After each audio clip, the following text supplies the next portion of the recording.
That's the tune that introduces the voices that you'll be hearing behind this microphone with respect to the program. On Tuesday and Thursday, of course, the name is Joe Neutral One, and of course, on Monday, Wednesday, Friday, that of Theo and Jeffan, Anthony Jeffan will be seated here, driving you through all of those good things to enjoy yourself. Whatever the case, it's about 3 minutes after 4 o'clock in the city of Monrovia. And again, the program is Hard Talk. And my name is Joe Neutral Wanda. Indeed, today we have lot to talk about. We will be playing host to two important guests today on this platform. Number one guest is Mr. Anderson Miame.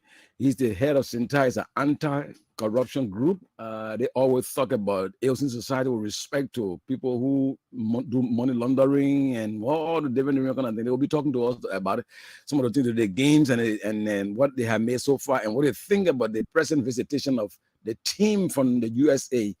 That had to do with some anti-corruption discussion they are having with the Gabon government, and of course we'll be going through that. And coming up at the flip side, as it's 5 o'clock, we're ushering in Maxim Pacquiao. He's also a right advocate, and he'll be here this afternoon to light men on issues relevant to what they had to do with the ills in society that has do a bad thing, eh?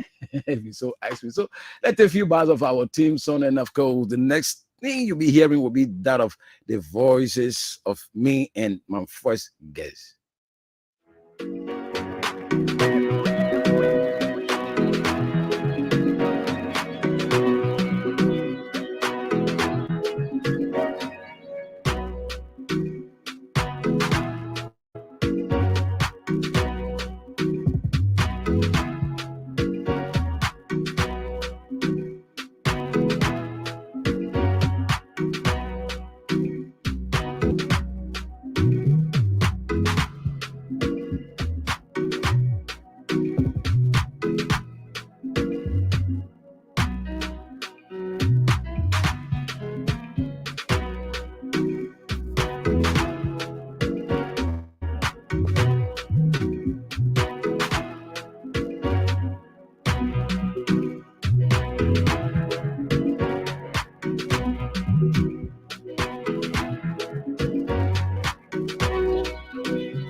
Okay, welcome back. Welcome back to this all important program. Yeah, my name is Joe Neutral One, and of course, my guest, as I indicated, my guest is already online, and he's no other than Anderson. Okay, my producer is asking me to take a quick break to do some other little technical job, but just keep there.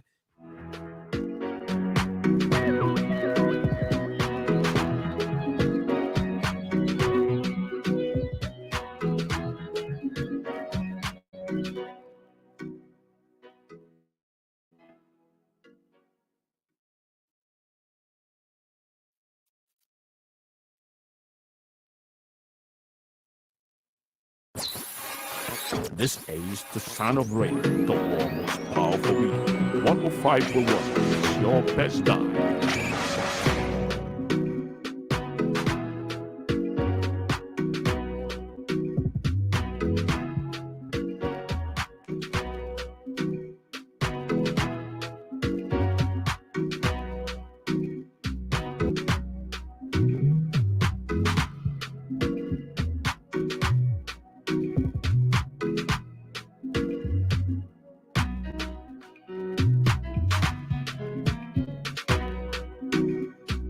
Montserrado, Homie, Cape Mount, Mangibi, home, and everywhere you go. This is ABC Radio 105.1 FM.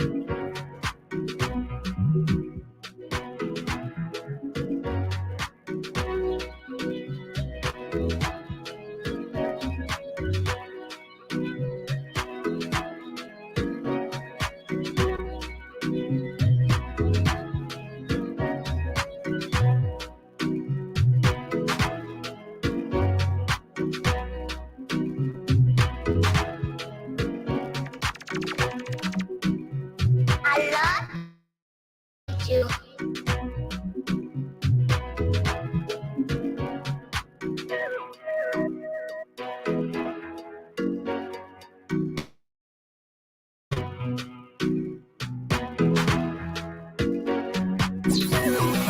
This is the sound of rain, the world's powerful beat. 105 for one. It's your best done. Okay, thank you, Mr. Producer. He's we trying to see what best we can do to get our guests live here in studio with us. Whatever the case is, I said my name is Joe Nutwa, and of course I'm hosting one of Liberia anti-corruption organization head.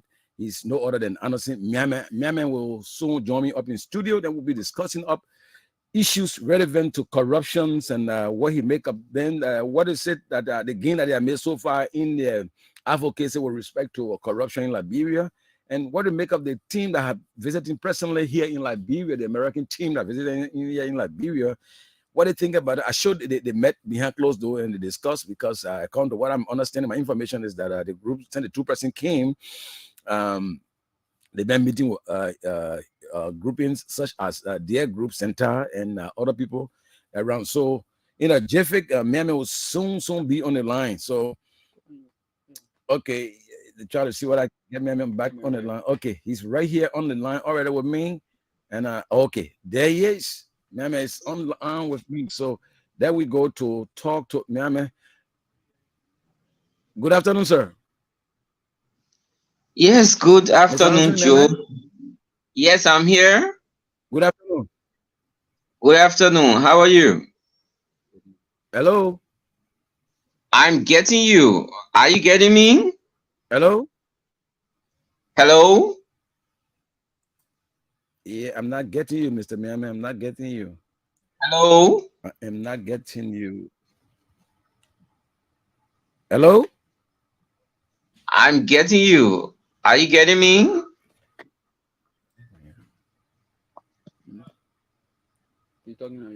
Okay, I'm trying. We'll try. My producer is trying his best to make sure to get Mr. Miami on the line. And but in the meantime, so these are the lineup for the day. So be there while I'm here. We'll do the best we can to make sure that we give you something good that you will enjoy in terms of our discussion. Okay, so be there, Mr. Miami is there, and we're trying to see what best how we can get in online. Okay. Hello?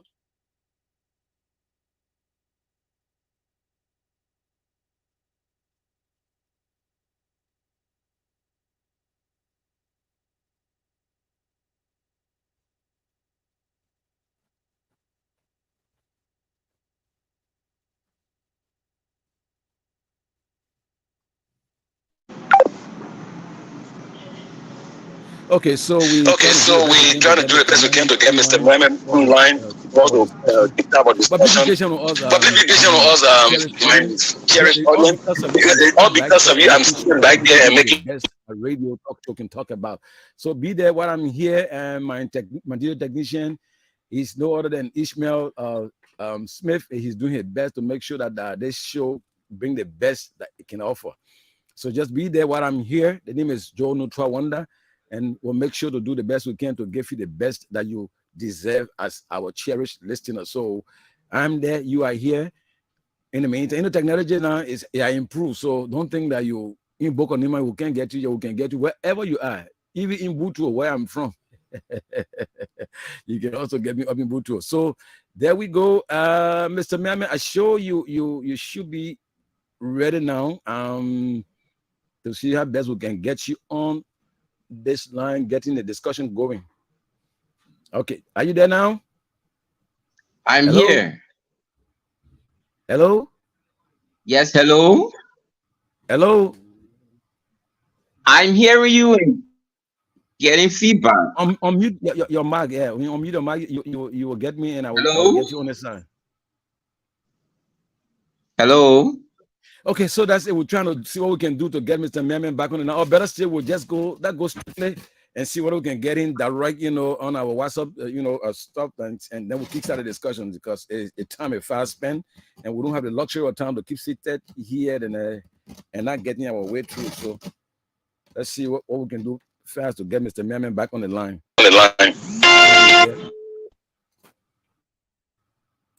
Okay. No music. All right, Mr. Merriman, I guess he's on the line now. Good afternoon, sir.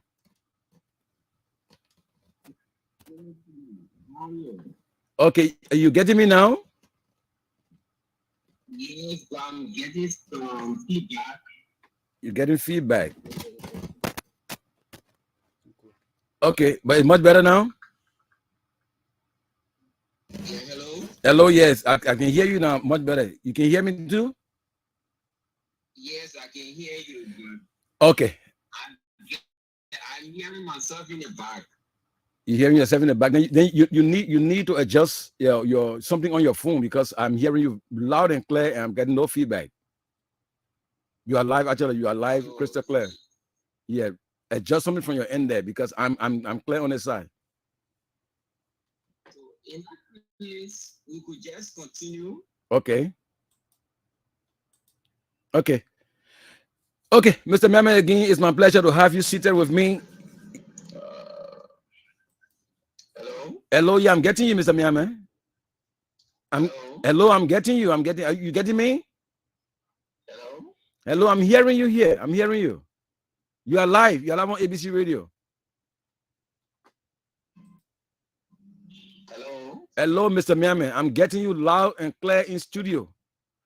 Oh, he gone back. He gone offline again. Let's take a quick little break. When we come back, we try to readjust this whole online issue and see how best we can get Mr. Merriman back online to talk to him with respect to our discussion today that we invited him for. So let's see.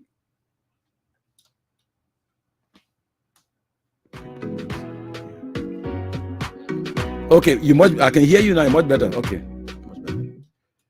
Okay. Yeah, Mr. Merriman is online now. Yeah, you hearing me? Hello?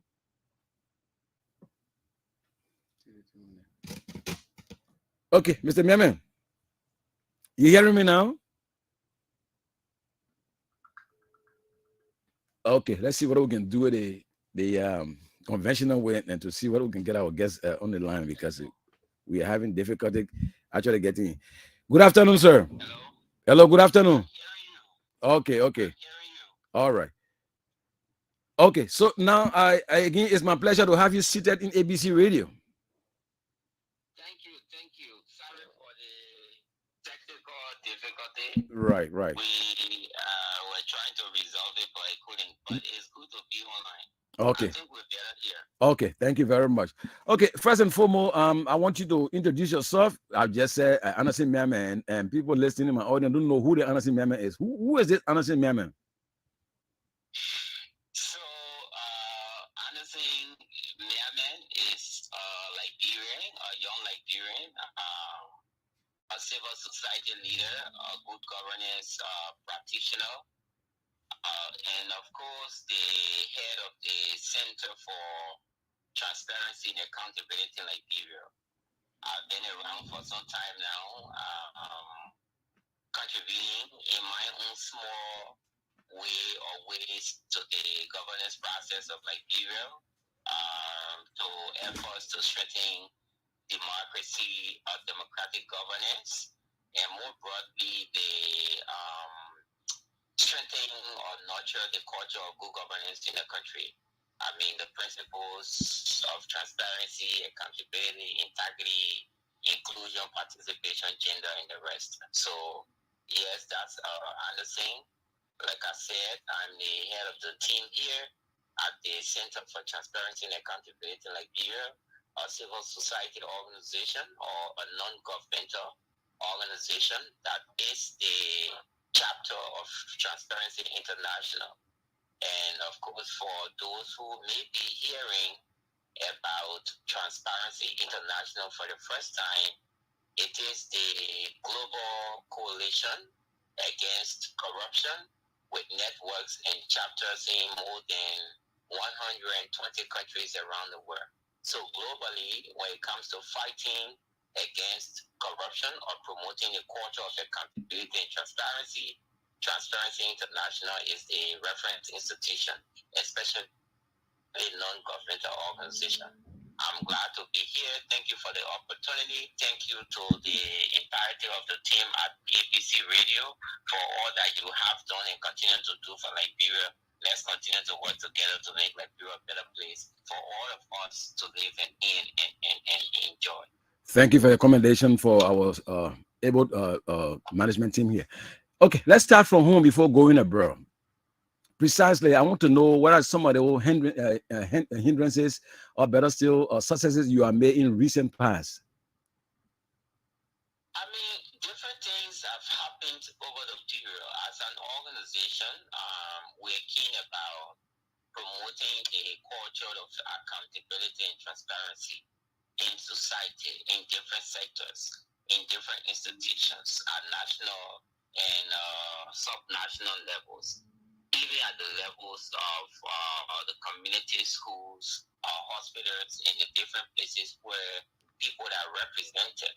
And so in the course of our work, we've been able to do a lot of things over the years. By the way, CENTAR was established in 2004, long before many of the public integrity institutions we have right now came into being. So not to blow out on trumpet, we have contributed meaningfully to the different efforts that led to the establishment of many of the integrity institutions we have in Liberia at the moment, and of course participation of many of the instruments that we have, or the legal instruments, or the legal frameworks, or the laws and policies governing or supporting the fight against corruption.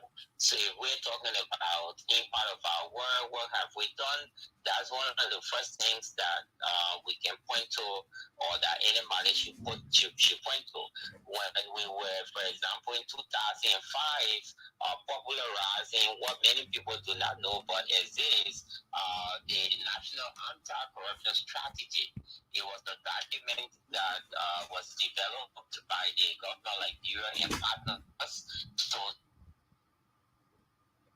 for mainstreaming accountability and transparency issues in our governance process. So partners were saying, Liberians were saying, look, corruption has been a major issue in Liberia, and so to deal with it, especially so that it is the main reason why we went to war, we need to deal with it so that we promote the culture of accountability, and of course at the end, so that public resources do not end up in the pockets of individuals, but can go to programs and interventions that will help to transform the lives of the people. So we did popularization of the National Anti-Corruption Strategy at the time, working alongside the then Governance Reform Commission, what we now call Governance Commission, which Madam Sadi once had, as the chairperson. So that was part of what we did initially, but then along the way, in terms of drafting of many of the legal instruments, for example, the Freedom of Information Law, the code of conduct that we have today, that prescribes behaviors, what public officials can do and cannot do.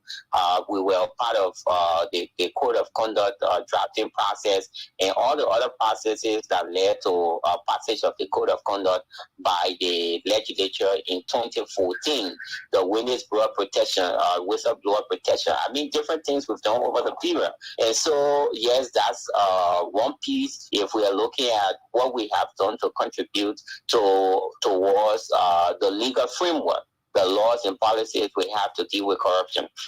One important thing that we have done also is the whole issue of conscientizing the public, creating awareness, sensitizing the public about the dangers of corruption and the benefits of fighting against it. We've been doing that all along, going to communities, going to different places, going to counties, going to schools, engaging with different stakeholders at national and sub-national or local levels, and even at international levels, to spread the messages of accountability, transparency, and integrity in good government. So we've done that. We're happy that the level of consciousness has increased amongst the public public in terms of understanding what corruption is and how they can support the fight against corruption. One thing that we are keen about at Centaur here is to help to get citizens to move away from being passive to being active when it comes to the fight against corruption. So people usually, before we say, look, the fight against corruption is none of our business, is the government's thing, is the people's thing, we have nothing to do with it. I think a lot of people are moving away from that, even though we still have some challenges, we still have some people who think that they should not get involved, but many more people have now gotten to a point where they believe and understand that corruption is the source of their poverty level, the poverty tracking lives they're living. Corruption is the main reason why the country is poor. Corruption is the main reason why the hospitals do not have the requisite resources and the logistics they need to operate. Corruption is the reason why the schools are not functioning properly, especially public schools. And so because of that level of awareness, they have then come to the realization that they need to do something about it. So this is something that we have also contributed to over the years, and we continue to contribute to, because there are different things that we're doing here at Centaur to help to build the capacity of citizens. I mean, the different groups, youths, women, men, marketeers, people in the communities, local officials, local leaders, and even national leaders, so that all of us have what it takes to engage more meaningfully and constructively with anti-corruption and other related efforts in Liberia. Just so many things we've done. We can talk about some of the specifics of what we're doing at the moment, some of the programs that we're running at the moment. But I'd like to say we are very grateful to all of the partners that we've worked with over the period. The media has been a very key part of what we have done and achieved here at Centaur, working alongside other players. The platform you are availing to us right now to speak to the public is a very wonderful platform. Thank you for that support, and thanks to all the other media institutions that have supported our work over the period.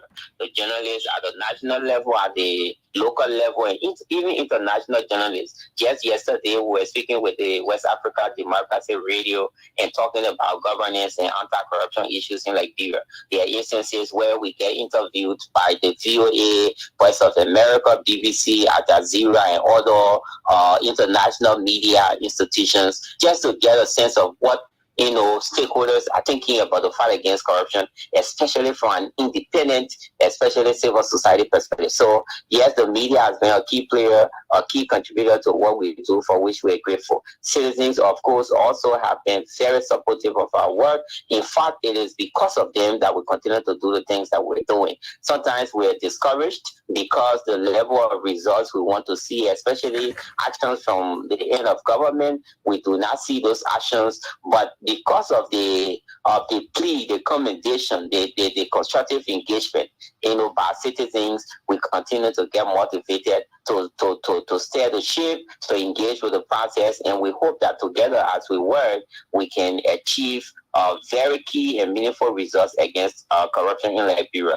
I mean, we could go on and on talking about the results and some of the things we've done. Yeah, I just wanted to say that to give a little bit of what we're doing. We'll go to some of the specifics in terms of the projects we're running here, the key activities we're running, and how we're helping to strengthen the culture of accountability and transparency in Liberia. Etan, do it, allow us, we will definitely touch on those issues you're talking about. But I want to take you over quickly to the visiting U.S. State Department Global Anti-Corruption Coordinator, Richard Nephew.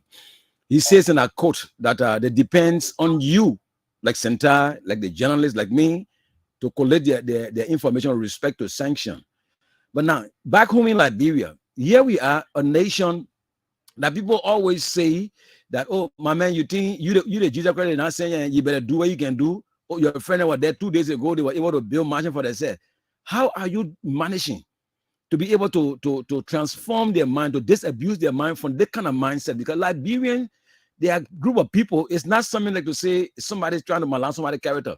You go to government offices, even private places. They say your friend was here 2 years ago, the man built that mansion. All your children go to America.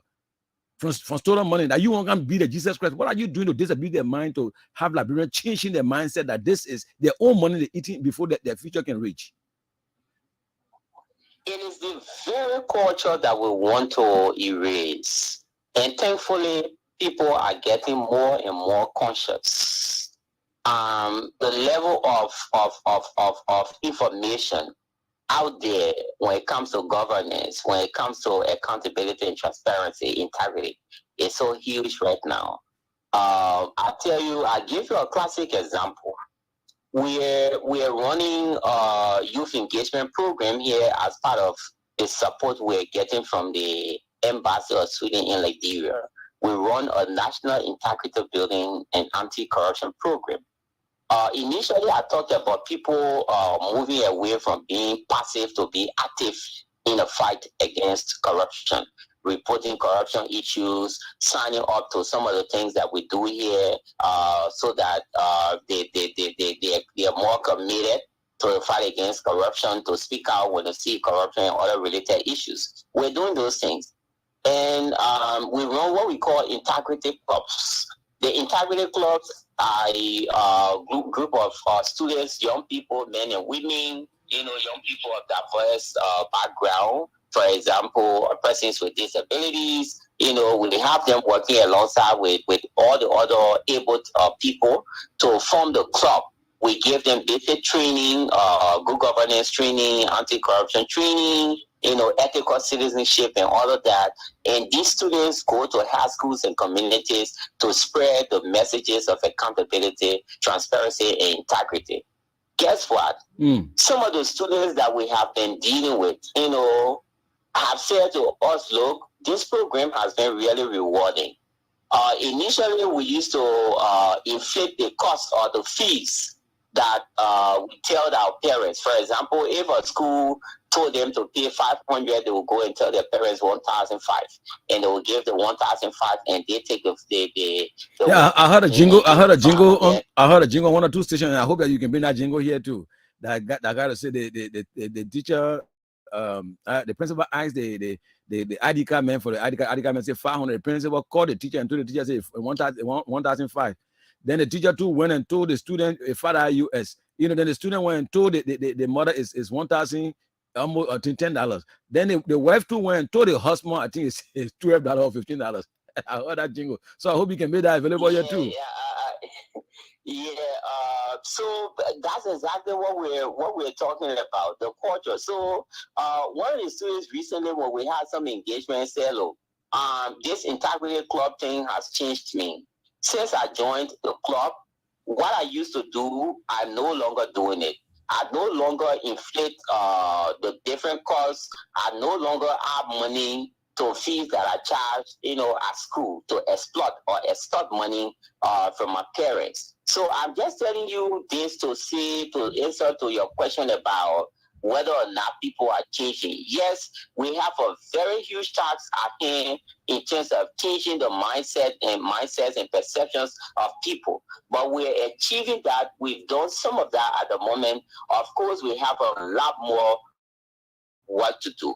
Back to the point. I mean, it's a difficult thing to do to admit when corruption is a culture in the society, when many people believe that you have to corrupt to make your way out or to succeed in life. And that is the kind of mindset that we want to change, that we're trying to change. Working with you, working with all the other players. That look, you don't have to corrupt. But just being corrupt, it could undermine or it could cut opportunities that could come to you to excel. If you see something small today, it could affect how people see you, how relate to you, and some of the bigger opportunities that you're supposed to get tomorrow. But most importantly, if you steal money that is meant to build roads, for example, or build bridge, or build a school, you are hampering the growth and development of Liberia. The number of young people that are supposed to get educated to eventually contribute in a more meaningful way to society,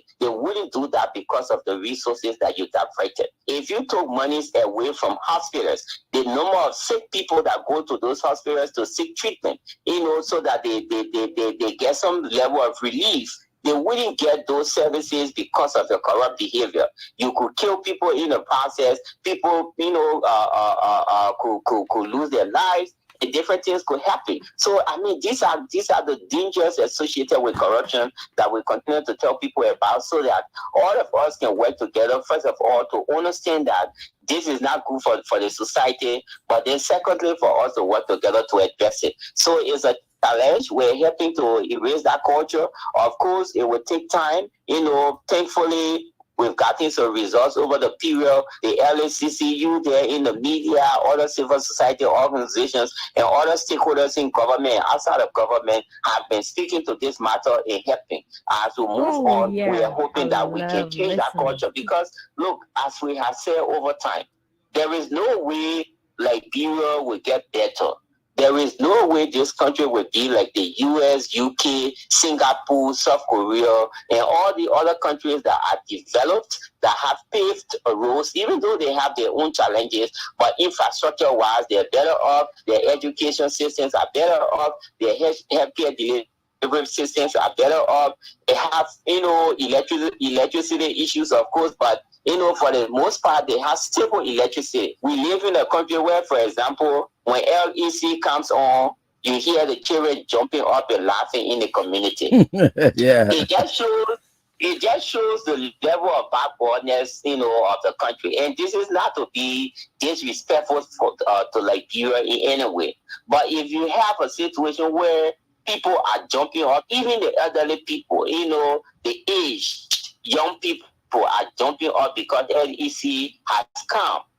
Tell me, what is that?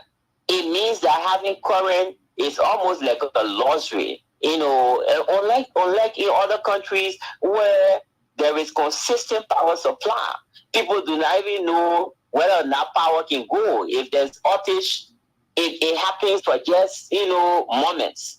Few minutes, and then you have power back on. In our case here, it's different. Our education system is down. The healthcare delivery system is down. Many of the things that Liberians are supposed to be enjoying because of the enormity of the resources we have, natural and other resources, we're not enjoying them because of corruption. Those who are affected most are the poor people. And so when we talk about dealing with corruption, when we talk about dealing with the causes of the underdevelopment of Liberia, everybody should take interest in it. We should all be concerned about the situation. We should all be happy that there are stakeholders that are standing up and speaking out. I tell you what, there are very good people in the government, very, very good people who are, even though in the system, but they feel that the system is not working well for the people and things have to change. Of course, there are some bad people in there that want the things to remain as they are because they benefit from the spoils of the system. When there's conflict of benefit, or when there are loopholes in the system to benefit. But there are many more good people in government who want the system to change. Okay, Mr. Memen. Mr. Memen, I want to hold you there and just come in with a quote from Mr. Nephew. He says here in our quote, "It is our view, it is our belief that the people of Liberia are demanding accountability and demanding a demonstration that the government will hold accountable those who are engaged in corrupt acts. And we are very much encouraged. We have very much hope. We have hope, much hope, and we urge the government of Liberia to investigate allegations of corruption behavior and to prosecute those accused accordingly." What do you make of such statement? We support that statement 100%. We welcome that statement 100% and even more. And we have said that, look, like I said earlier, this country will go nowhere if we do not deal with the issue of corruption. And this is where we get disappointed in the leadership, the president, for not mustering the necessary political will to deal with corruption. Governments over time in Liberia have spoken more than they have acted more concretely and genuinely to deal with corruption. And we see that with this president. We have thought that the level of utterances or the number of utterances that came from the president and continue to come from the president. The current president, President George Weah, about dealing with corruption, being committed to the fight against corruption, we will see much more actions. When the government came to power, it developed the Pro-Poor Agenda for Prosperity and Development. That Pro-Poor Agenda for Prosperity and Development has a pillar on governance and transparency. Under that pillar, anti-corruption is a key part. And guess what? The government said, look, we have been fighting against corruption in Liberia over time, but the results have not been favorable.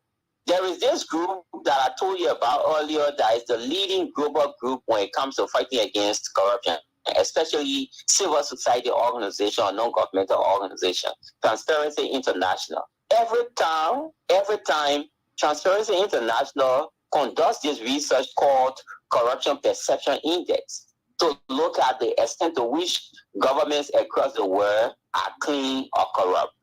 The way that report is, it rates countries like Liberia on a scale of 1 to 100, where at 1 you are considered the most corrupt country, and at 100 you are considered the most clean country. In 2012, Liberia's score on that Corruption Perception Index, which is CPR, was 41. It is the highest we have gone as a country. That was during the era of Madam Sirleaf. But before Madam Sirleaf left power, we declined to 32. Instead of going up to 43, 44, and beyond, we declined to 32 before Madam Sirleaf left office. When President Weah took over, he said, look, we are going back to look at the CPR score and take Liberia back to 42 and even beyond. This is what I will do as a president under my administration. Unfortunately, that has not happened. Instead of going up, the president and this government, they've taken the CPR score from 32 to 26.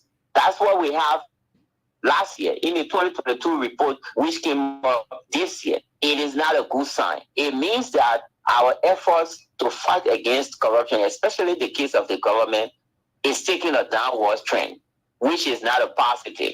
So what I'm saying in essence is, look, the will has not existed in sufficient quantity to deal with corruption. The president has not been practical about dealing with corruption. We've heard more words from him than actions. The legislature has not been committed as well to the fight against corruption.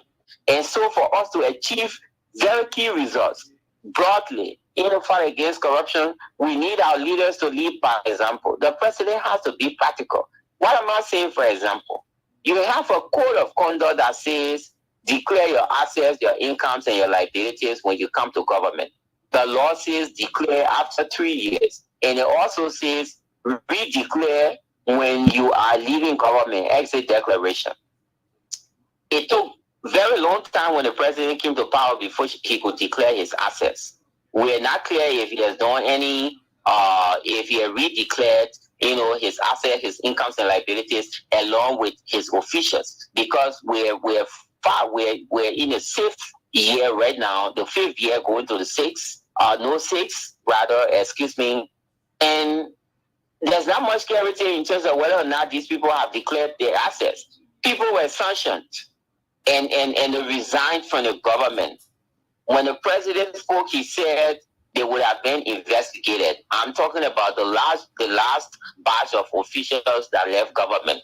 Nathaniel Magee, Bill Trawe, and Serena Seaforth. Up to present, we have no information on the government connecting with or engaging with the U.S. government to seek support, technical and otherwise, to investigate these people and prosecute them.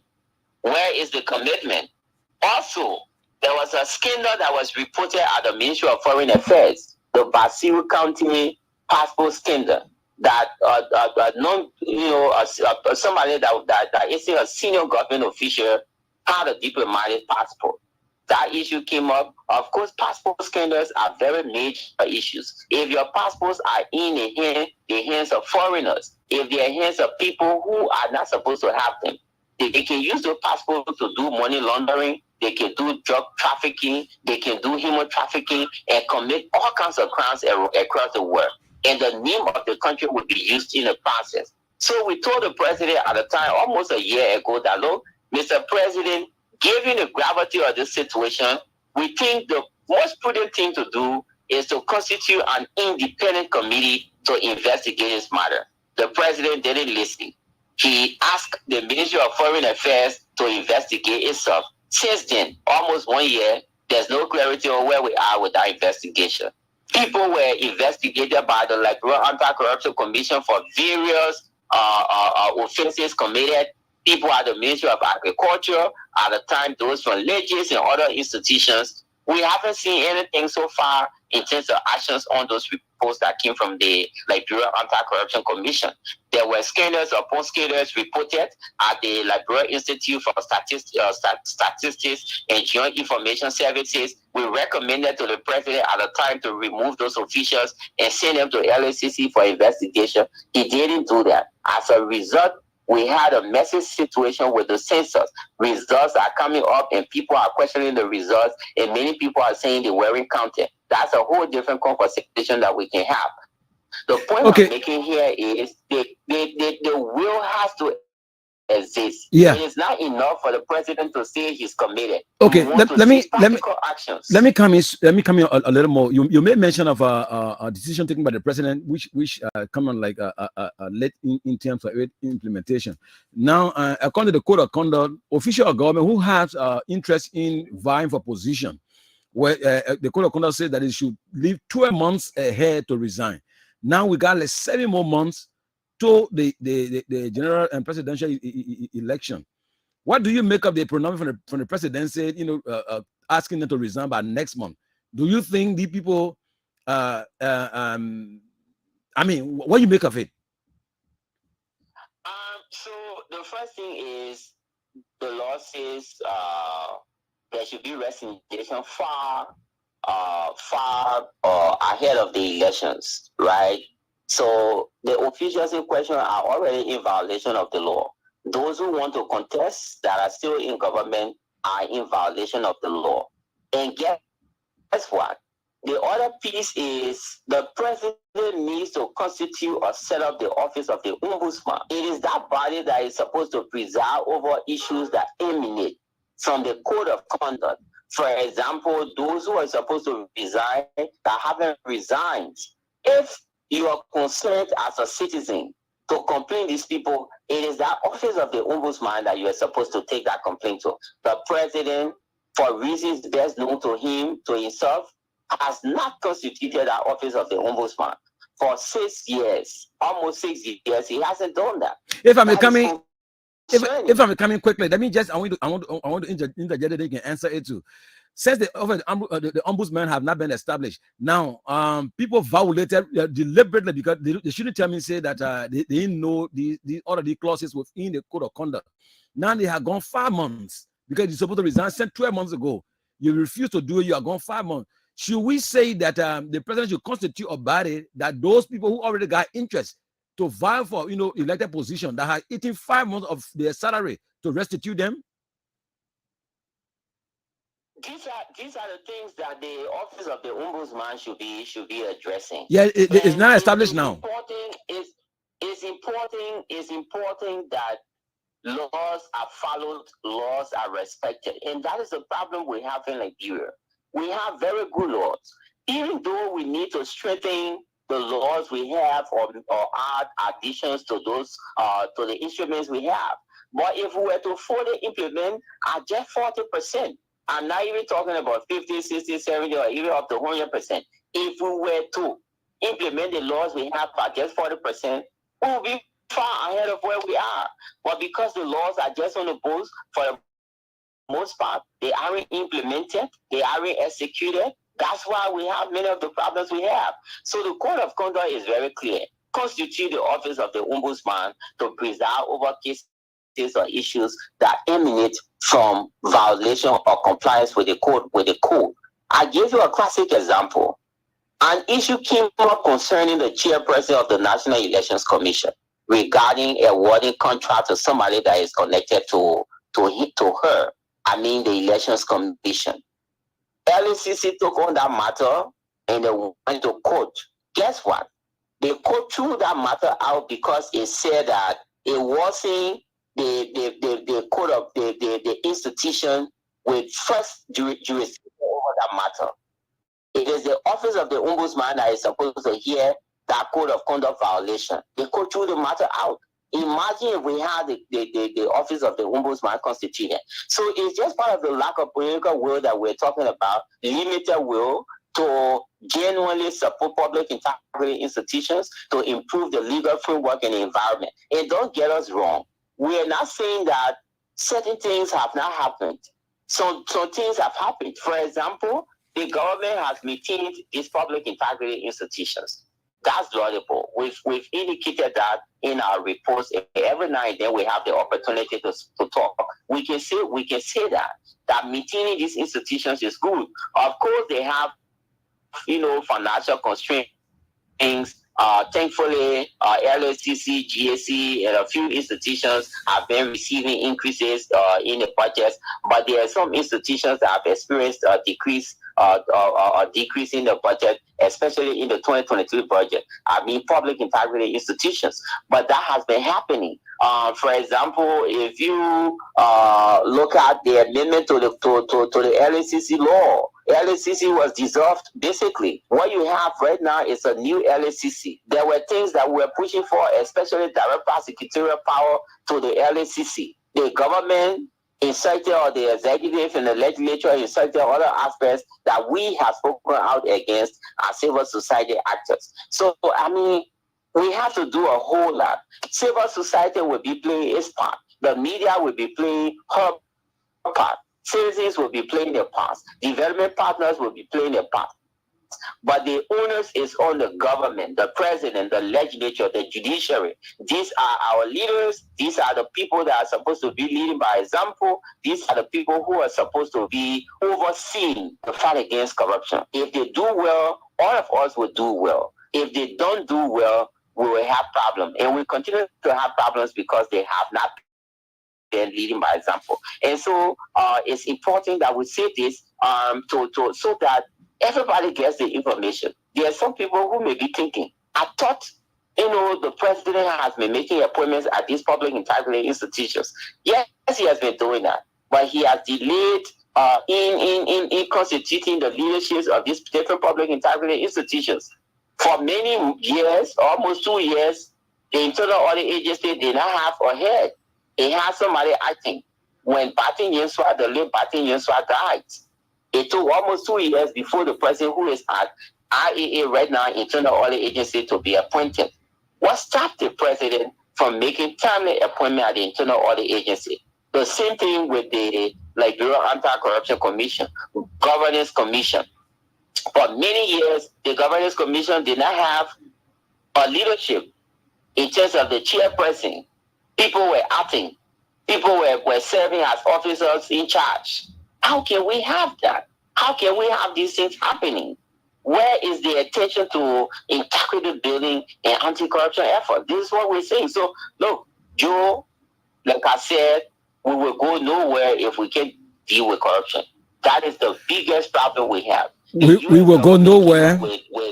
We will go nowhere if we don't tackle corruption. It's the voice of Mr. Anansi Miame. He's the head of SINTAI and anti-corruption group, and he also weigh in on issues relevant to sanction official and of course corrupt activities. Report from the LACC and the rest of them, and had not been hitherto by the president of the Republic of Liberia.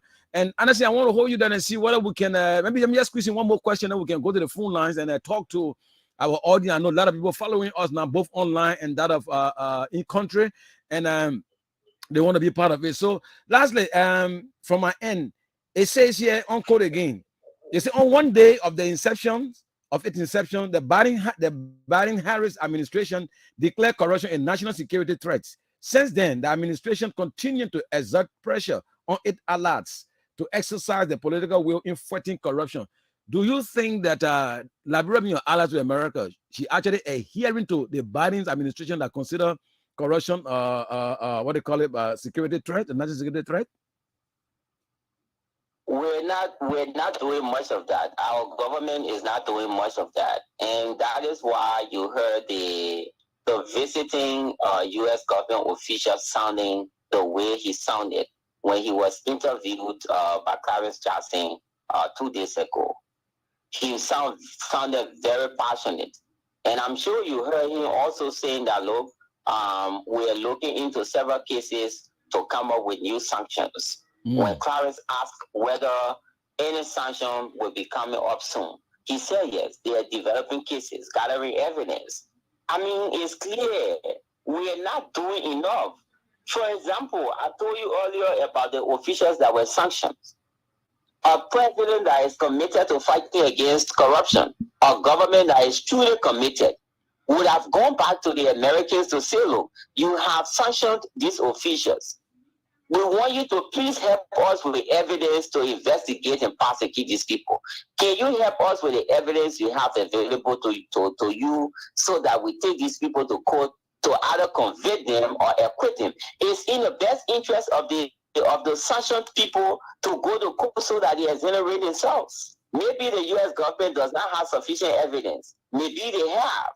So to keep things as they are, of course, if people speculate, it will be against them.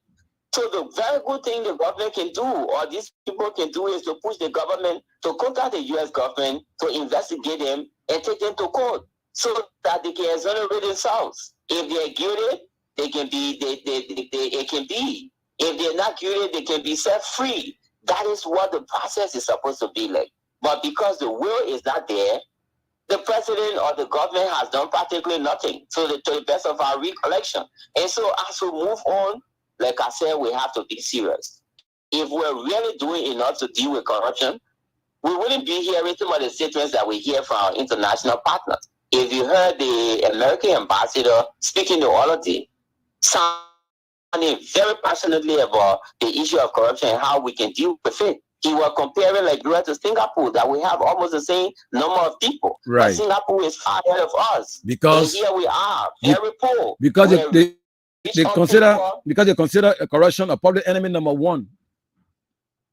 Exactly. That's what he said. And that's the reality. Many of these countries that are better around us now, we're not better off than Liberia many years ago. We have more resources than they have. We have so much that if we were using properly, we wouldn't be where we are. So as we move on, as we go to the line to pick up the calls, I have to see that we are committed to process. Okay. We urge Liberians to speak out and demand accountability. As they go to these elections, they should elect people who have stood up for accountability over the period. People who have track record of fighting corruption or standing up for accountability and transparency. This is a message that we'll continue to give, and as we move on, we will continue to avail ourselves once the opportunity is provided to speak to the public about broad governance, accountability, and transparency issues in the country. Thank you. Mr. Anderson Miame is my guest today on the line, and he's speaking to me from somewhere around Monrovia. And this is the program, Hard Talk, ABC Hard Talk. This is where we talk hard for the character assassination. So now you have been following. It's now time for you to partake on the program. The number to call is 0777-105-100 and 0555-105-100 from Liberia. Of course, if you're outside of Liberia want to be part of it, just add your +231 231 777-105-100, and let's go to the phone and let's get the first caller. Hello, your name and where you calling from? Oh, please lower the phone on your radio. Yeah, hello. Okay, let's hear you. William W. Ulukoko Disana joining from Kawa Junction. Okay, let's hear you. Let me say thanks to your guest. You know, like you said, it's necessary. It will have been when I say the president and my uncle. All they want for so I'll vote the president no.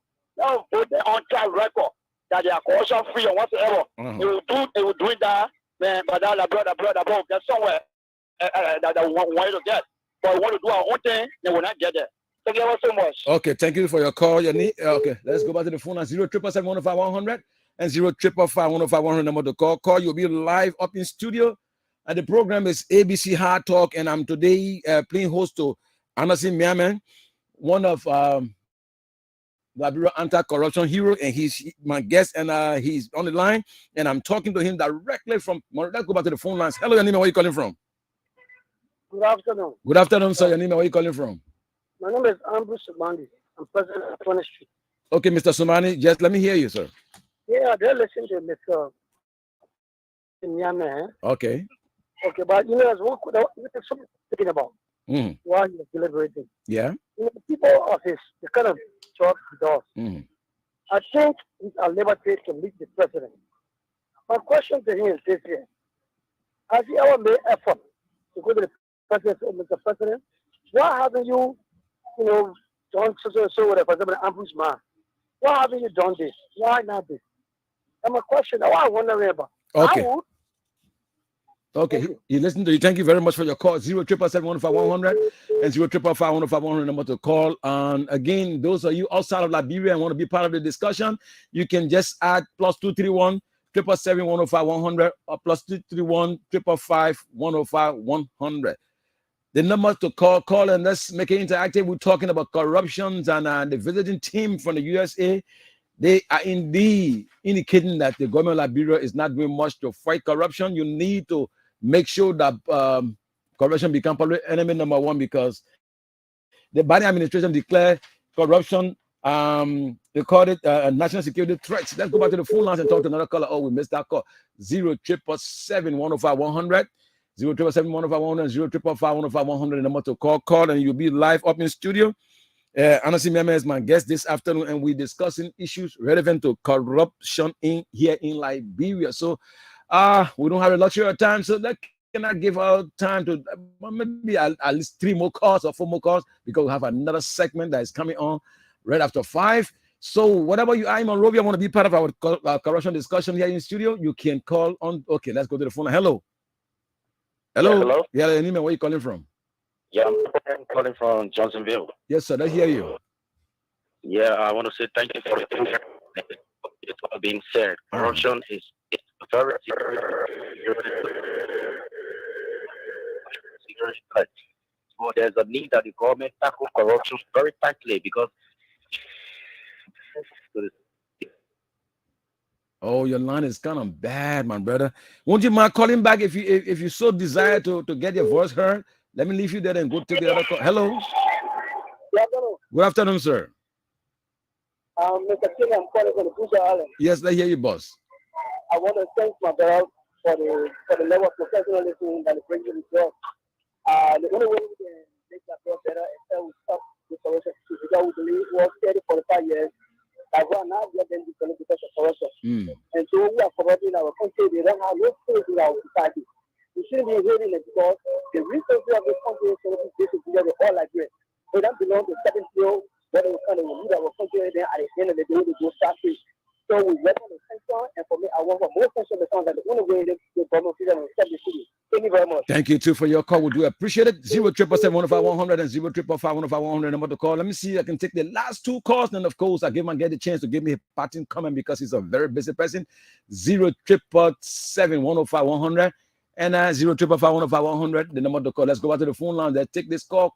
Wait, do we have that call on the line? Oh, okay. I have a caller here. Let me see. Let me get this call.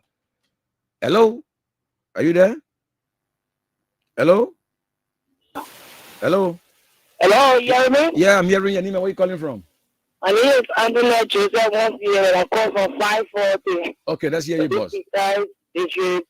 Yeah. Yes. For me, when I think about corruption, there is nothing sound like where you have to say corruption bond.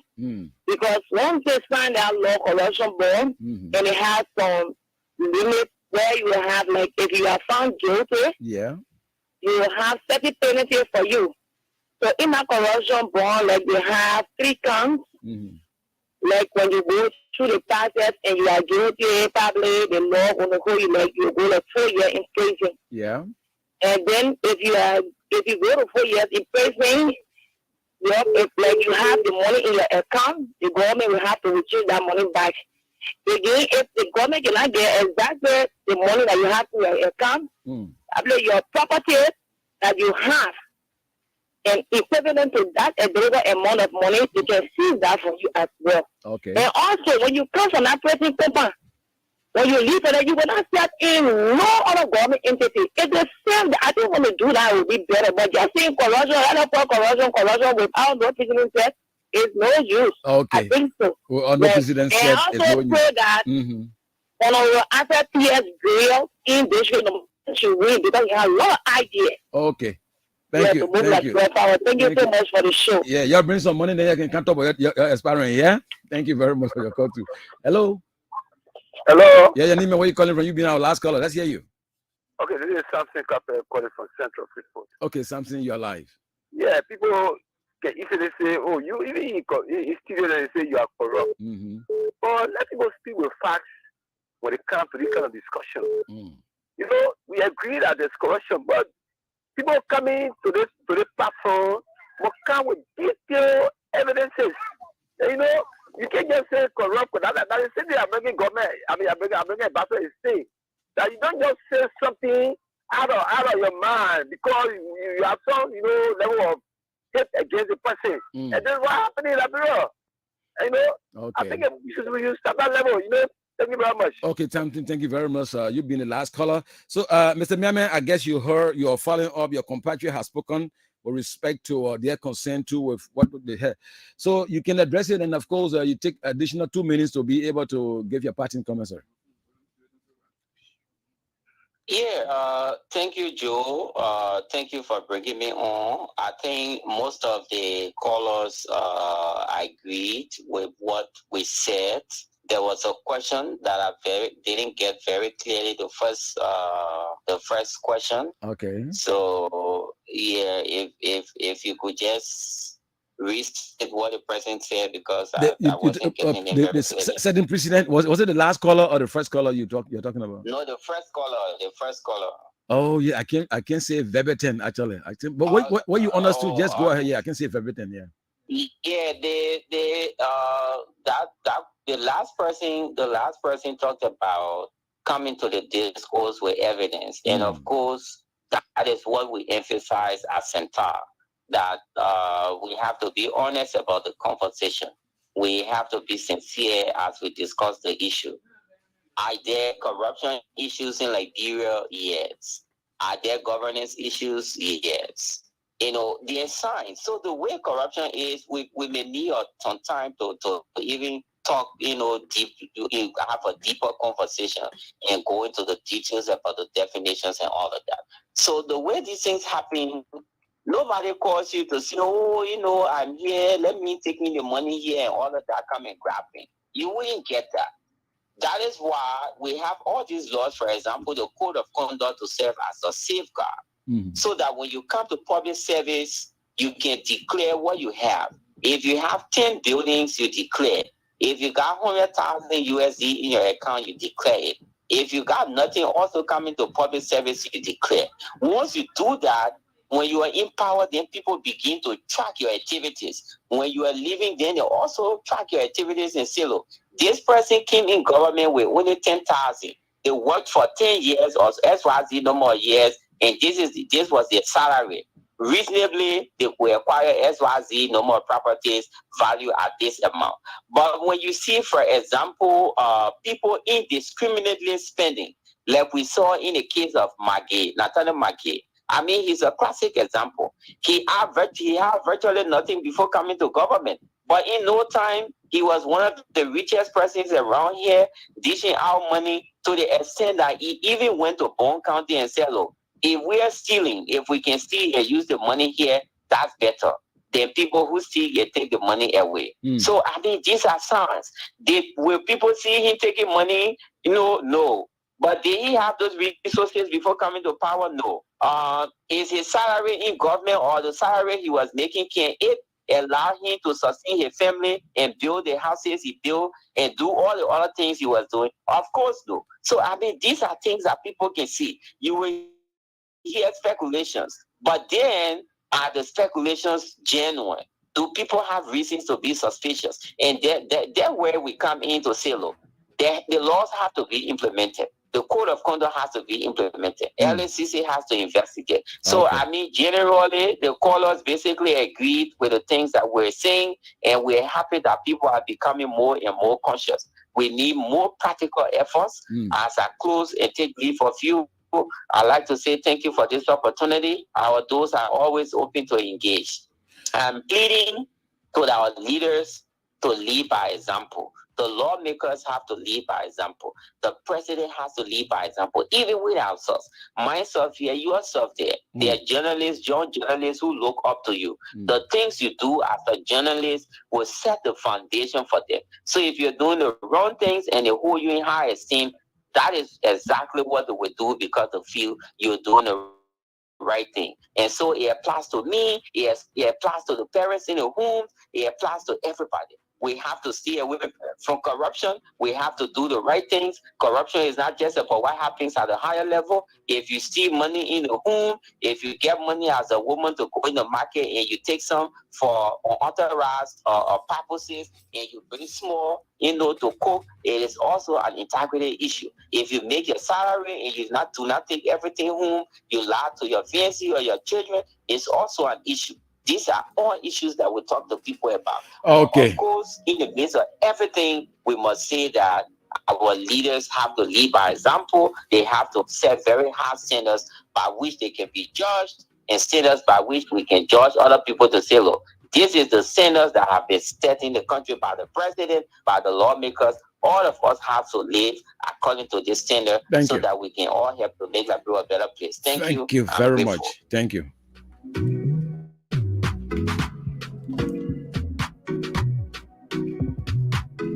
That was the voice of my first guest. And we'll take a quick break. When we come back, our second guest will be here. We're discussing issues relevant to advocacy.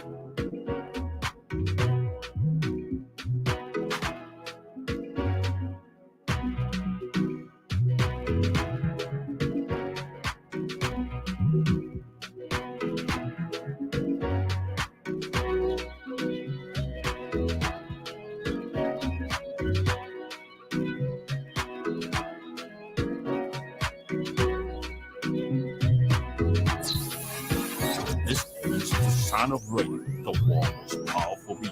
105.1. It's your best time. Oh yeah, I love Montserrado, Home, Cape Mount, Buffalo, Mangibi, Home, and everywhere you go. This is ABC Radio 105.1 FM.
Hi there, you're with ABC Radio 105.1 FM.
Okay, welcome back.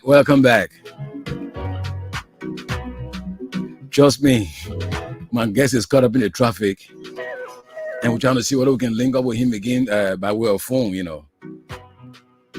Okay, he's trying to call back to see whether we can link him up on the online, and we can discuss from the line side. Okay, my guest is live now on the line, and Maxine Pacquiao. Sorry that you are caught up in traffic, and we have to do it by phone anyway. Maxine Pacquiao, you are live on ABC Radio.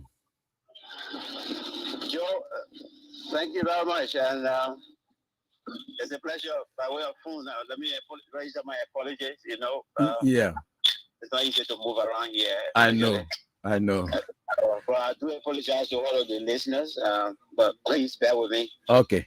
You will still hear my voice as well, listeners. Definitely, they will hear your voice. Okay, Maxine, let's get to know who is this guy called Maxine Pacquiao. Who is he? Well, Maxine Pacquiao is a Liberian, of course, and now a humanitarian and a social justice advocate as well. Maxine here from Foya, District of County. Fast forward, migrated to Monrovia to continue his education. 2001, Maxine was due to his his level-headedness. Maxine was awarded scholarship to go to Cuba to study, and today, Maxine is now in the United Kingdom, where he made the United Kingdom his second country, and then from there, Maxine is now, like I said, humanitarian by virtue of running a charity organization, and also a social justice advocacy organization called Justice Forum Liberia that I funded, and I executive direct it as well. And Maxine is now also an author of 2 textbooks for the Republic of Liberia. Both textbooks have been accepted by the Ministry of Education. The first one is the title is Police Officers Are Friends, Not Strangers. That exclusively for 3rd to 6th grade in the quest of telling our children about policing and their safety as well. And the second one I just brought back home to launch. It's purely on corruption. Also, I'm targeting 3rd to 6th grade, and the title of it is Corruption, My Enemy Now, My Enemy Forever. So, yeah, this is a little bit of my CV. Okay. Thank you for, giving my public the person called Maxine Pacquiao behind that voice. Okay, Maxine, to begin with, you from the advocacy arena, can you please, just on 3 minutes, tell me exactly what you experienced 48 hours ago or 72 hours ago at the University of Liberia campus, because you from the advocacy background, what your own perspective on the whole, thing that unfolded there? Well, the only thing I got to say with respect to that is that it shouldn't have happened, but it happened. And it brought disgrace to Liberia. It brought disgrace to those that were involved. It was an unfortunate situation that took place there, which should have been avoided, even if those architects who are going to listen to people like me who went in the inbox of General Akaros Gray. He changed his name, he changed his title, and I'm going to continue to call him General Akaros Gray. When I saw that post, I sent it back to him and asked him whether he could confirm it was for him.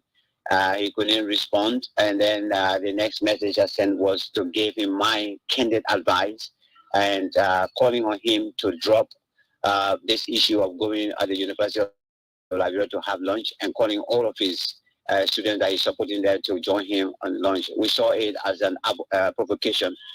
Then we also were messaged and told that my own nephew also did the same. That's Yeke Kuruba. Tried to find out from him. There was no response. But then I gave him the same advice. I went in his inbox to Messenger, like I did to I did to General Moses Akaros Gray, and I also advised him not to, go there for lunch. I mean, all along, I'm sure they've been going there to have lunches or so, but they haven't pronounced it or made any announcement on this trip. Why?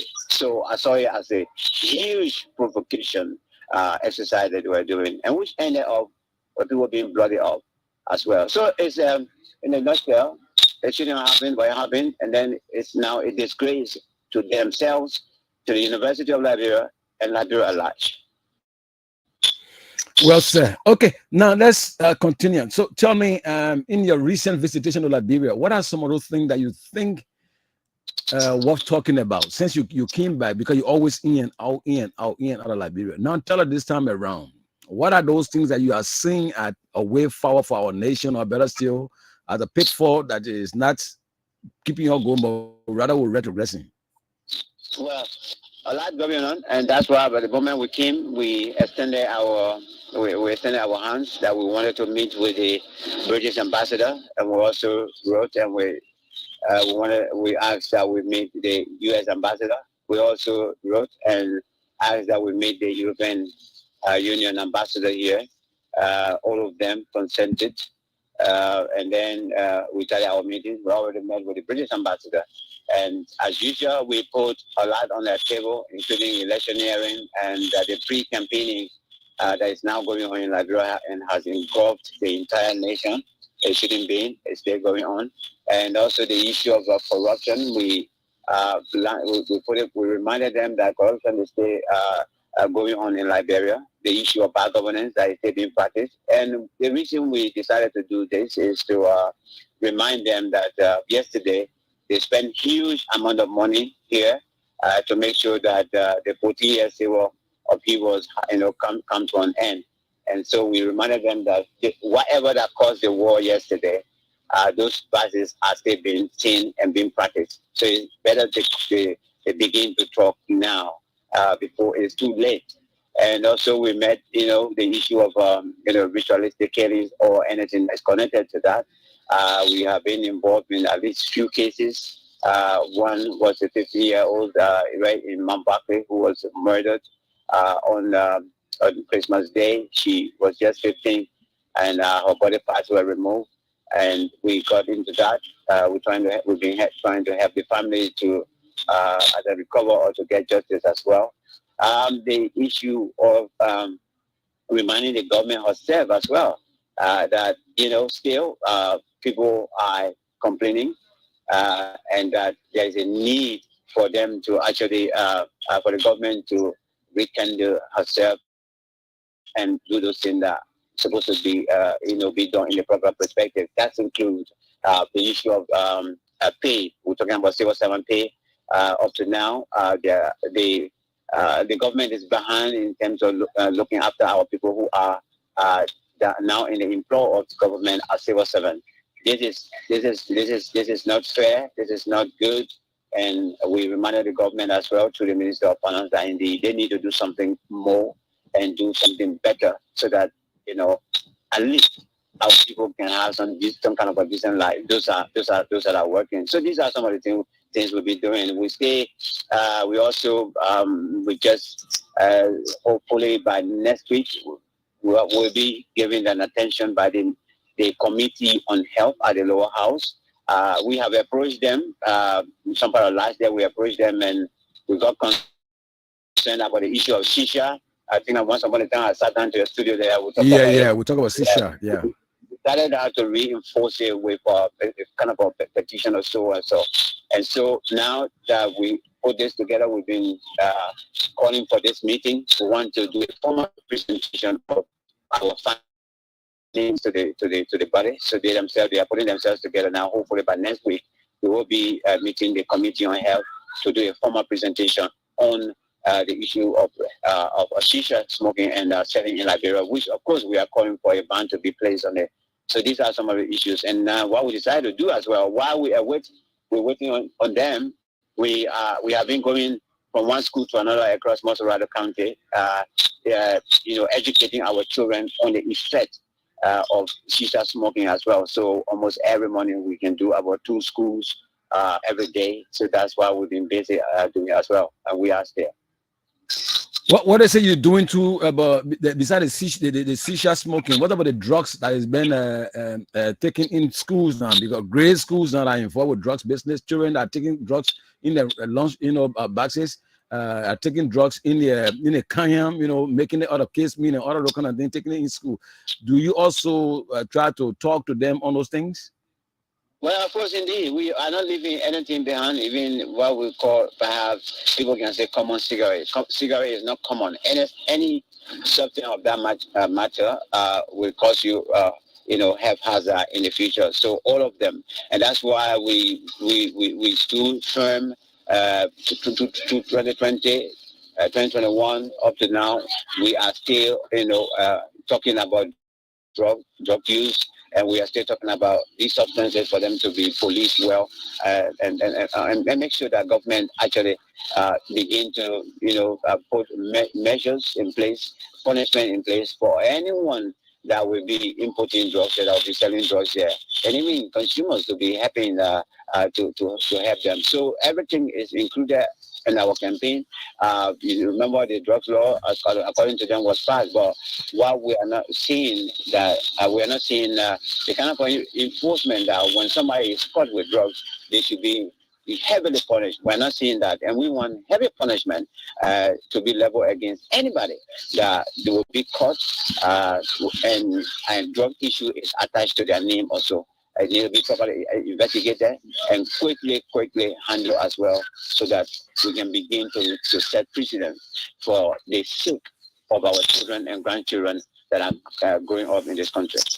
Maxine, sometime last year, I can't vividly recall the month, but the chief of staff of the armed forces of Liberia did say, and I quote, that political party should stop making their people to get used to the military kind of way of doing things, wearing a jacket, and still providing security for the for the official, like they call it militant. The political party in particular should stop doing it. What do you make a such statement? Well, obviously, maybe you don't know this. In 2020, we met face to face. We go for a meeting, courtesy call. We paid it on the chief of staff, Prince Johnson. We met and sat down. And this one of the issues that we put on was there because first I issued a press release when I saw some images in FOIA, when I've been seeing some images here as well when political party having rally, they take the young people and put the khakis on them and tell them you're minding the gate, you've been minding here and there. And we have, after we saw this, that this was not something good for our children, we took head on the media as well. Then before when we had a meeting one-on-one, paid a courtesy call, we took it with the general, and we told him about our concern about this, that actually it was not healthy for this paramilitary organization to be established in the country by political parties or so. It's better now we get to the bottom of it and tackle it. So even at that time when I had a lot of press conferences on the issue and condemn these young people being forced to wear this uniform and going to stand outside somebody's house, somebody gate, or just to go wash car. You should wear the military khaki. When I've been seeing those messages, I've been very, very, very, very angry, and that's why I've been talking about it. And I spoke against it. And I know some friends who were even, militant, they will call themselves militants, not even at the university level, but, at the political party level. They used to get angry with me. But I was looking at their future. Come on, man. Is this how you should be rewarded, even after you run campaign for a political party yesterday and the political party is in power or not? I mean, is this how you should be rewarded? By somebody telling you again that you should dress like a rebel, go and stand somewhere to look to make sure that they are safe or whatever? No, it's wrong. I am thinking about what I have been preaching here is that, look, it's better for these guys to build vocational training institutions, or either sponsor these young guys to go and better themselves, or instead of putting these khakis on them and calling themselves militants. So it is wrong, but it's good. The general came up and he spoke against it. That call on everybody to obey the rules of engagement. It's not that it is against the law for anybody to wear something like that. But I think he was sending the signal in good faith that if all we do obey it, then tomorrow, maybe we'll not be mixed up with the bad groups that will come in tomorrow to infiltrate. So it's a good call. It's good that he added his voice as well. Let me take you over to the traditional aspect of it. I'm taking you around the country for happenings that, whether in your present and in your absent, things that unfolded, to get the view from the advocacy, arena.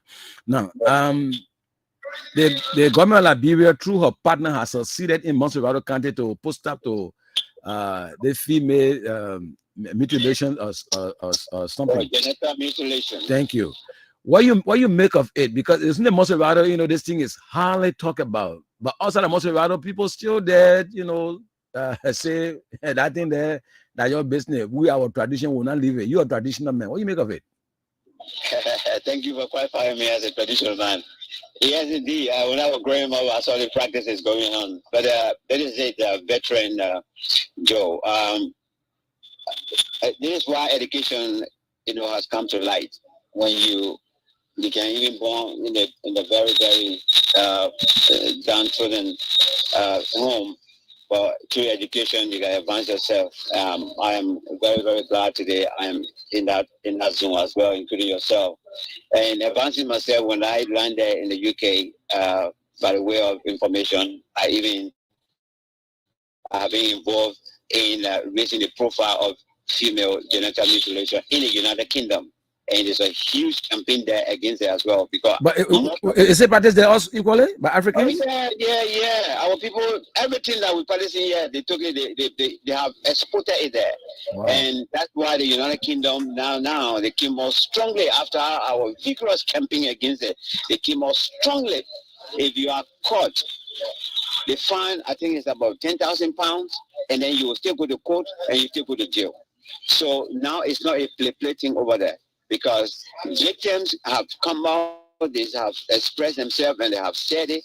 And most of our people still, from Ghana, from Nigeria, from other part of Africa also, they can take their children and go on holiday. They pretend that they're going on holiday.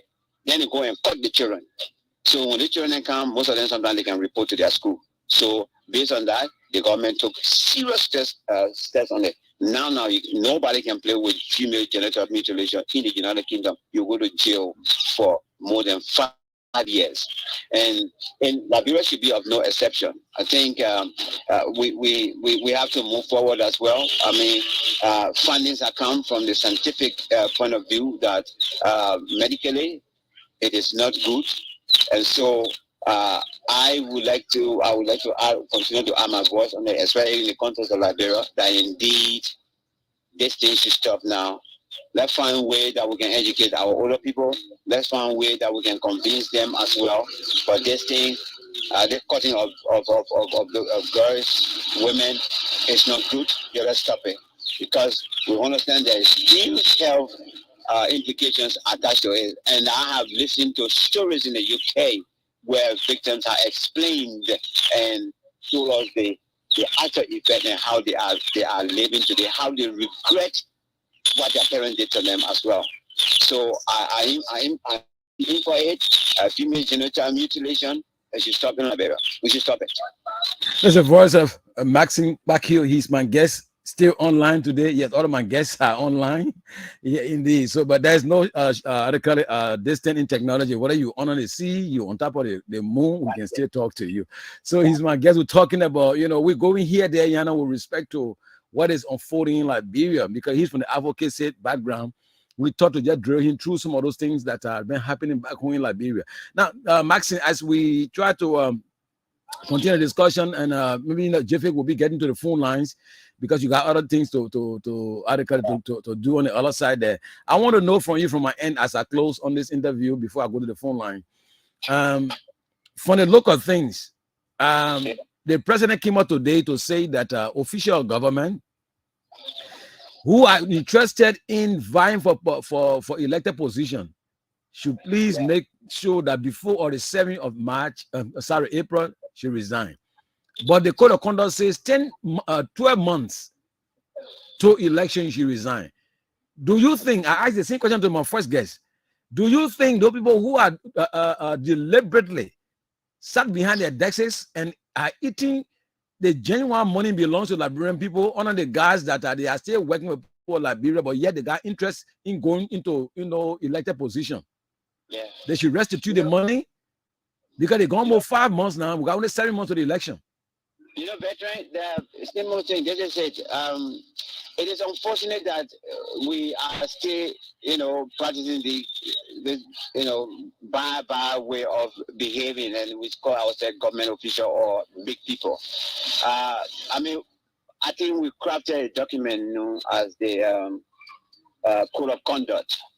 The Code of Conduct, clearly, when this document was crafted, it was shared, it was publicized, and in which it was stated that if you have an interest, if you are serving in the government and you have an interest in a political venture, it means you should resign. I think about a year or two before you start anything.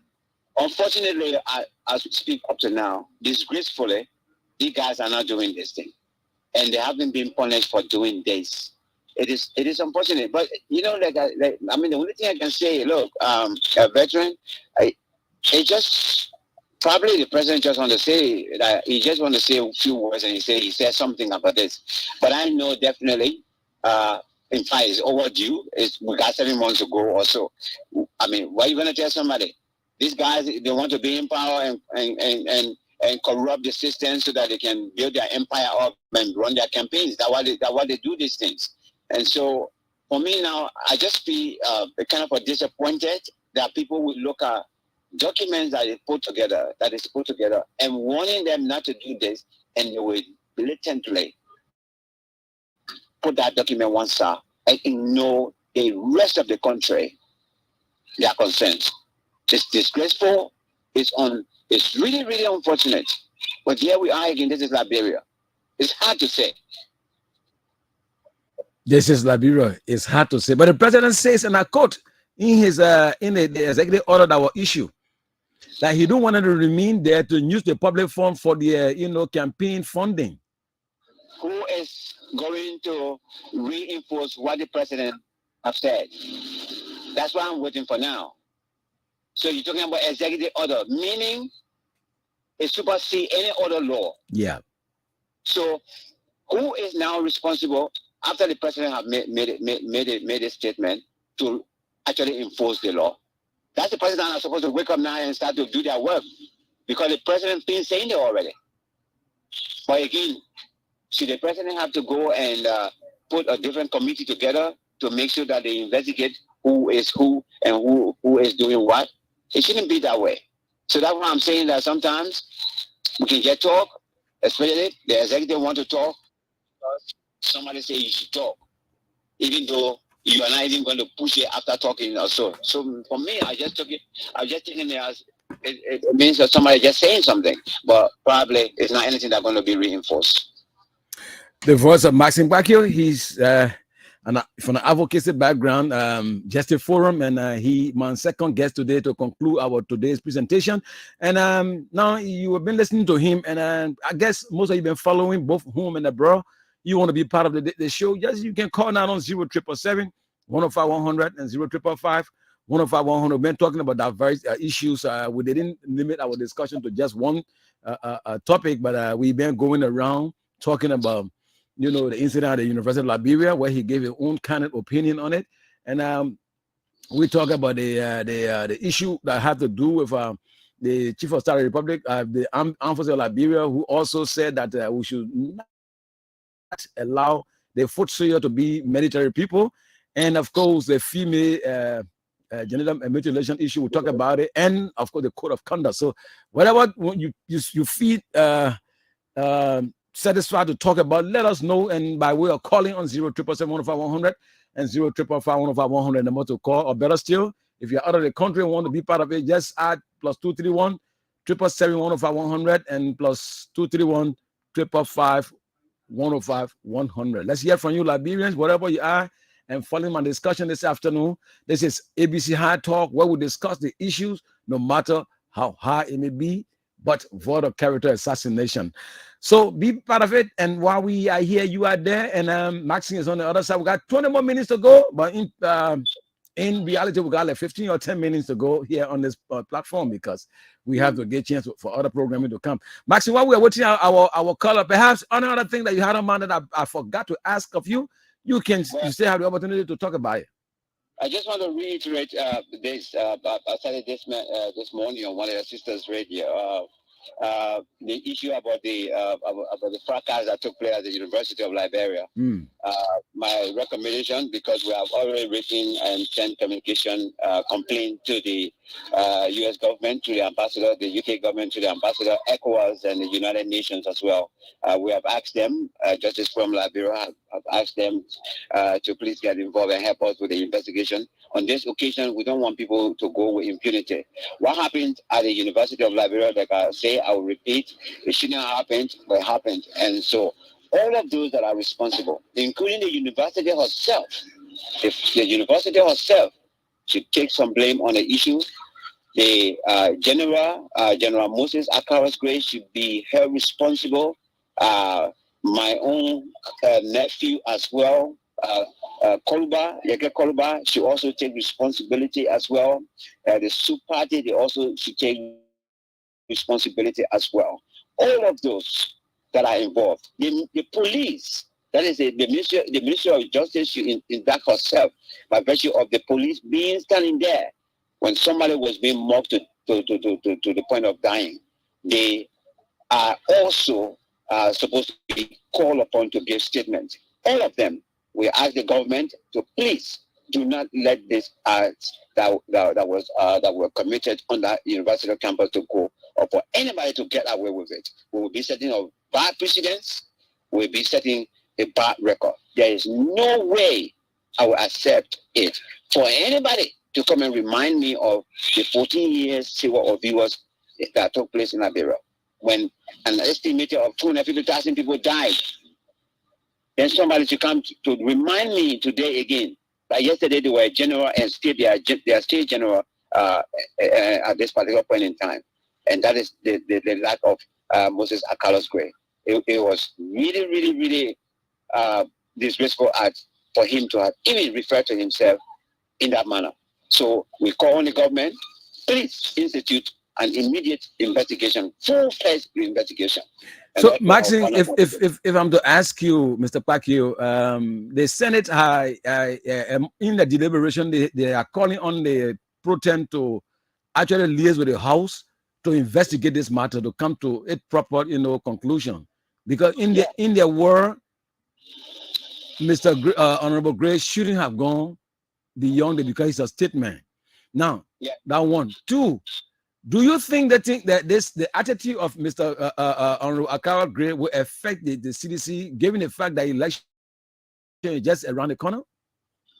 General Akaras Gray, the man has changed his title. Please, veteran, refer to him as a General Akaras Gray. Okay. Yet, it will affect him personally. but maybe he doesn't care anymore because he has served and he feels he's taking money as well, so he doesn't care. He doesn't care about anybody. If this man was really somebody who respect the position he in, representative, come on, that's not small position he's in, lawmaker, that is not a small position. If you have respected that title, that position, General Moses Akaras Gray was never ever going to participate or going to lead what he led at the University of Liberia. And so they call from the legislature side, the lawmaker side. That's fine. We want them to be strong on it. Those two individuals, they should be investigated, and they can take their own action against them right in the house there. And then from the outside, the government should also prosecute all of them, including the lawmakers. No, let me tell you this, veteran. If this incident had happened in the United Kingdom, in a civilized society, by now the two of them have been resigning. Let me tell you, they fight. By now, they themselves were going to resign. Now, the question that comes to one mind after you people from the advocacy side talk like this, what comes to one mind is that the CDC herself, why from the office of the chairperson, why are they quiet? Well, we should be asking them. I can join you to ask the question as well. I've tried to reach out to the Secretary General, who is also a friend and brother, Kisi friend and brother of mine, Koji, to ask the same question as to why up to now we can't see or hear any press statements. Very strong one coming out. Okay, let me hold it. Let me take our first caller. Let me take this caller. Hello. How are you, brother? How are you, sir? Good afternoon. Your name and where you calling from? Yeah, regular caller, man. Ayuba S. Karen. Okay, Ayuba, let's hear you. I got Masin Pakio on the line. He's here myself and talking about issues, and I guess you understood one of them. What you call for? I follow it, my brother. Okay, let's hear you. Anyway, I'm Ayuba S. Karen calling. I pray for our nation already past one. Hopefully next week, I think that then I will be starting and we'll pray for the country and what we pray for the nation. And we pray with all our brain and for God to do a good to come the coming election. Let me say what in my heart to say after my brother. What happened at the University of Liberia? I condemn it. I condemn it to understand that I don't even know the same. But Honorable Gray had to be very, very careful. What he did, let him stop. Let him stop. 30 age when you reach your tattoo, you must respect that he will get you tomorrow. Honorable Gray, what he did was wrong. Okay, let me tell you, brother. When you go take this zone that they go take to the judge, they are not human beings. They put their human beings and they will vote. So let us start using our brother to go do their thing, what it's going to do. No, let us stop. And I saw to the office, Honorable Gray, Honorable Yekekulba, okay, Isholo. You see what it did to all the country? It's what's happening. It is stop. They think will let happen tomorrow. We already say our pain, our hunger, to vote. The government already there keep their baby a day. What will pay for it? Thank you. I want my money after no. The government our nature and carry your family. Thank you too for your call. Hello. Yeah. Your name and where you calling from? Okay, I'm William. I was calling from Alai. Let's hear you, boss man. Look, sometimes when we hear about some of those people like Honorable Gray, because he's honorable now. Honorable Gray and my son Omo are the same, peer group. I knew Akala Gray when you are saying he is coming up from a good family who came from Nimba, one Mr. Richard Dan, a wife. You are living with those people when he came from Cape Man. You are very quiet. When you are seeing at that time, a lot of people grow up today and they are all permanent in society, like the medical doctor at GFK are having NATO. Before Akala Gray went to GW Gazing, from there going to SDA. When no family helped him. But to come out putting all kind of new general. I mean, you're very coming up, I don't know. The power changing today. Yeah. So when my son said when I tell about way out there, you always say, look at our face. And they all grew up. I had my son, my first son, 1976. Hey, you understand? Yeah. I didn't know I got away for a long time. It's been body there. You know, the good family, they bring you up good. So you are disappointed. You are disappointed that the son that you saw yesterday, operating at this. Yeah, that's what I'm telling you. I'm disappointed. You're not somebody who I say, oh, because I knew him when he became representative. No, I knew you when you were coming out. Coming out. I think the madam used to bake a little bread. He was selling carrot or selling places. They all at the same time going afternoon school. Because of a serious that I made it what I was saying to SDA. Yeah? So I don't it did my imagination to see him coming on like that. Thank you. Okay, thank you, sir. Thank you for calling. 077-105-100 and 055-105-100 number to call. Call and you'll be active and better still live in studio with me here. Maxine Pacquiao.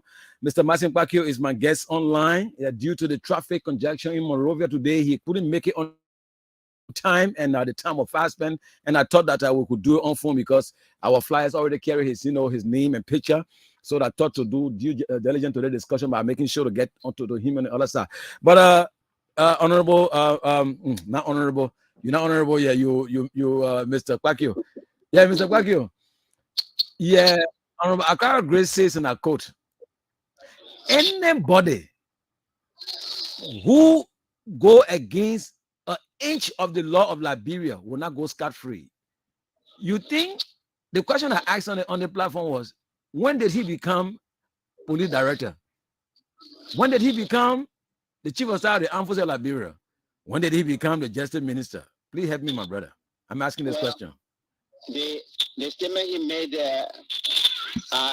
is also against himself, because what he done by now, General Akaros Moses Gray should have been invited to the police station and giving statement, and documents should be getting prepared for him to be sent to court, to civil law court, and properly investigated. He is right that nobody should break our laws here and get away free. And he, the general, is also involved in that. So I applaud him for that, for making a statement. And I want to reiterate my call that General Moses Akaros Gray is needed, must be investigated, and if found guilty, should face the full weight of our law in the Republic of Liberia. It was unfortunate, and it seems to be, he hasn't regretted. This morning I wrote him a text message, even though he's not responding, and I asked him to apologize openly to the University of Liberia, to the people of Liberia, his own constituents. He should apologize openly, and even enter a regret.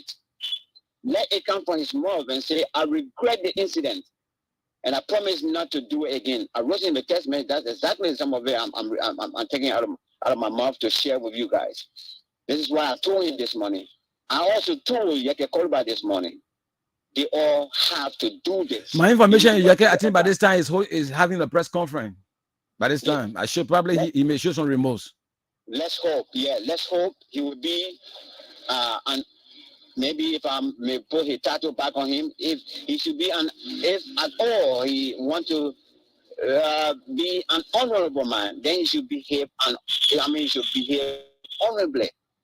Other than that, many of us will have problems with us as well, especially by virtue of him coming out now to remind us of the past. That indeed, yesterday he was a rebel commander, general, and today we should still continue to recognize him to be somebody like that.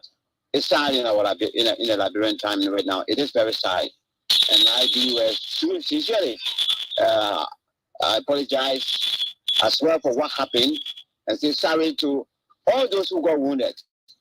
It is not yet confirmed, but I keep being told that at least we lost one person on the campus that day. I hope it is not true, and I hope it shouldn't be something factual. Let me say sorry to all of those that got wounded that day due to what happened on the campus. Okay. But it is regrettable. Time I caught up with also. Let me just allow you to go. Give me your parting comment just on 3 minutes. Then, of course, I'll call your date because I'm trying to wrap up. We are heading for elections, and we are seeing a lot of irregular, bad practices going on. I mean, no campaign have been announced, but what we see is pre-campaigning. This is wrong. I think the National Elections Commission should be bold and strongly as well come out, not only by virtue of issuing press statements, but I think they have the power to arrest some of these things and put them to rest as well. So we want to call on the NEC, please, we want a peaceful election. We want a transparent election at the end of October 10, 2023. The only way that will happen is through the preparation now. Help us to prepare for this election. We want you to please. We are not hearing much of the jingles that we are using a different system this year. Up to now, we are yet to even be hearing these jingles playing in different vernaculars. How are you going to expect our people to use this device or the devices to properly use them? This is not fair, and you should do what you have been sent there to do, Madam Brown. Thank you so much, Veteran, for the invitation, and hopefully by next week or so, we will be with you in studio face to face if we are invited in to come and discuss national issues. Again, I want to say thank you very much for taking the time off your busy schedule, despite the fact that the traffic had you couldn't make it on time, but at least you were able to make it by way of the magic of the white man, which is technology. That's the goodness of it. Thank you very much, and do have yourself a wonderful, wonderful evening. You too. Thank you very much for calling. Then thank God for you too, and have a pleasant day. Bye-bye. That's the voice of Maxine Pacquiao, my last guest for this production. And of course, my name is Joe Neutral Wonder. As I draw the curtain to this presentation, I want to say thanks all of you that made it possible that this production came through, especially my producer. I'm talking about Smith, Mr. Smith. You know, the government musician called Mr. Smith, but he's Ishmael Smith. Ishmael Smith has been my producer behind it, the sing, and then he been here doing the twist and turn and making sure that you get those feeds, of video feeds, and better still, you get those what you call the information I have to do with my voice to be heard out there. Out of the technical aspect, he controls it today. So thank you very much, Smith. And tomorrow, my other colleagues will be here. Anthony Jeffan and that of Theo William will be here tomorrow to drill you through the Friday edition of this all-important platform. So be our guest tomorrow and still tuned for more programming. My name is Joe Neutral One on behalf of the entire team. Thank you and bye-bye for now.